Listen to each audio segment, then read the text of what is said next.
మాఘమాసం మహత్యం. మాఘమాసం అంటేనే తపస్సు, దహనం, పవిత్రత. ఈ మాసంలో చేసిన చిన్న పుణ్యకార్యం కూడా 1000 యజ్ఞాల ఫలితాన్ని ఇస్తుందని మన పురాణాలు చెబుతున్నాయి. ప్రత్యేకంగా మాఘ పౌర్ణమి రోజు గంగా, యమున, నర్మద, గోదావరి నదులలో స్నానము చేస్తే జన్మ జన్మల పాపాలు నశిస్తాయని మహర్షుల వాక్యం. మాఘ పౌర్ణమి రోజున ప్రతి ఒక్కరూ ఈ పేదవాడి జీవితంలో జరిగిన మాఘ పౌర్ణమి మహత్యం గురించి తెలుసుకుందాం. చాలా కాలం క్రితం నర్మదా నదీ తీరంలో సోమశర్మ అనే ఒక పేద బ్రాహ్మణుడు నివసించేవాడు. అతనికి ధనం లేదు, ఆస్తి లేదు, కానీ హృదయంలో అపారమైన భక్తి ఉంది. ప్రతిరోజు ఉదయాన్నే నదీ స్నానం చేసి విష్ణు నామస్మరణ చేసి సాధువులకు సేవ చేసి ఇదే అతని జీవితం. కొన్ని రోజులు అతనికి భోజనం దొరకని పరిస్థితి కూడా వచ్చింది. అయినా ఎప్పుడూ భగవంతుణ్ణి నింద వేయలేదు. నా కష్టాలకు ఒక కారణం ఉంటుంది, భగవంతుడు నాకు తెలియని దారిలో నన్ను నడిపిస్తున్నాడు. ఒక సంవత్సరం మాఘమాస పౌర్ణమి రోజు ఉదయమైంది. ఆ రోజు మహిమ గురించి తన గురువు చెప్పిన మాటలు సోమశర్మకు గుర్తుకు వచ్చాయి.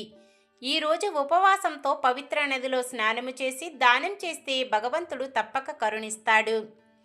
బ్రహ్మ ముహూర్తంలో సోమశర్మ నర్మదా నదిలో స్నానం చేశాడు. నీటిలో నిలబడి చేతులు జోడించి ఇలా సంకల్పం చేశాడు: ఓ నారాయణ, నా వద్ద ధనం లేదు, కానీ శుద్ధమైన మనసు ఉంది. ఈ మాఘ పౌర్ణమి వ్రతాన్ని నీ సాక్షిగా ఆచరిస్తున్నాను.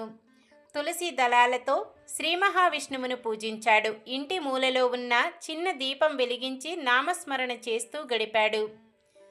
మధ్యాహ్న సమయములో ఒక యాచకుడు అతని ఇంటి ముందుకు వచ్చాడు. అమ్మా, కొంచెం అన్నం పెడతారా అని అడిగాడు.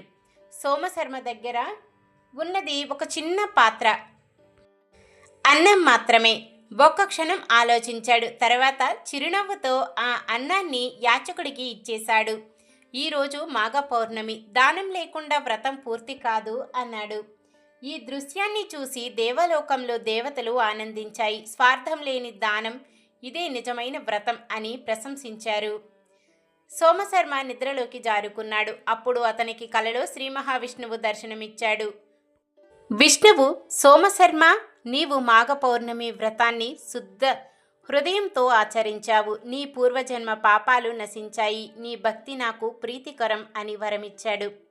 సోమశర్మ జీవితం పూర్తిగా మారిపోయింది. అతనికి కావలసినంత అన్నం, శాంతి, భక్తి అన్నీ లభించాయి.